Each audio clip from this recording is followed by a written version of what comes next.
नमस्ते प्रणाम। हम रिंकी शर्मा आप लोग के बीच एक पचरा लेके आइल बानी। अच्छा लगी तो लाइक और कमेंट और शेयर जरूर करब और कमेंट में बताइब कि हमार देवी माई के पचरा आप लोग के कैसन लागल। अढ़उल के फुलवा में कवन गुण हो माई गइलू लो भाई। अढ़उल के फुलवा में कवन गुण हो माई गइलू लो भाई। गइलू लो भाई माई गइलू लो भाई। गइलू लो भाई माई गइलू लो भाई। नारियल सोपारी में कवन गुण हो माई गइलू लो भाई। नारियल सोपारी में कवन गुण हो माई गइलू लो भाई।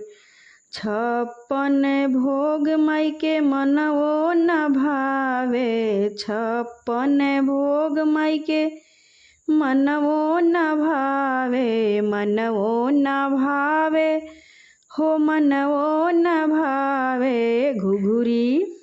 घुघुरी बतासा में कवन गुण हो माई गइलू लो भाई।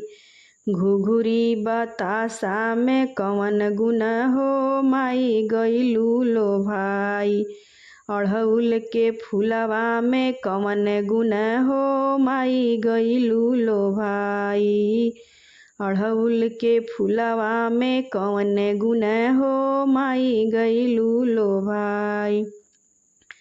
हाथिया घोड़ा माई के मनवो न भावे। हाथिया घोड़ा माई के मनवो न भावे। मनवो न भावे हो मनवो न भावे। शेरवा सवरिया में कवन गुण हो माई गइलू लो भाई। शेरवा सवरिया में कवन गुण हो माई गइलू लो भाई। गइलू लो भाई माई गइलू लो भाई। गइलू लो भाई माई गइलू लो भाई। अढ़उल के फुलवा में कवन गुण हो माई गइलू लो भाई। महलया टारी माई के मनवो न भावे। महलया टारी माई के मनवो न भावे। मनवो न भावे हो मनवो न भावे। ऊंची पहाड़िया में कवन गुण हो माई गइलू लो भाई। ऊंची पहाड़िया में कवन गुण हो माई गइलू लो भाई।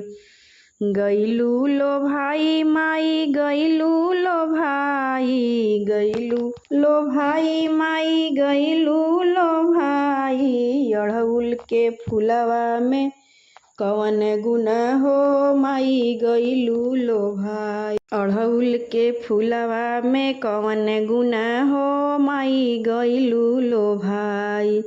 जड़ीदार साड़ी माई के मनवो न भावे। जड़ीदार साड़ी माई के मनवो न भावे। मनवो न भावे हो मनवो न भावे। ललकी चुनरिया में कवन गुण हो माई गइलू लो भाई। ललकी चुनरिया में कवन गुण हो माई गइलू लो भाई। अढ़उल के फुलवा में कवन गुण हो माई गइलू लो भाई। गइलू लो भाई माई गइलू लो भाई। गइलू लो भाई माई गइलू लो भाई। अढ़उल के फुलवा में कवन गुण हो माई गइलू लो भाई। अटपट गीत माई के मनहु न भावे। अटपट गीत माई के मनहु न भावे। मनहु न भावे हो मनहु न भावे। रिंकी के पचरा में कवन गुण हो माई गइलू लो भाई। रिंकी के पचरा में कवन गुना हो माई गईलू लो भाई। गईलू लो भाई माई गईलू लो भाई। गईलू लो भाई माई गईलू लो भाई। अड़हुल के फूलवा में कवन गुना हो माई गईलू लो भाई। अड़हुल के फूलवा में कवन गुना हो माई गईलू लो भाई।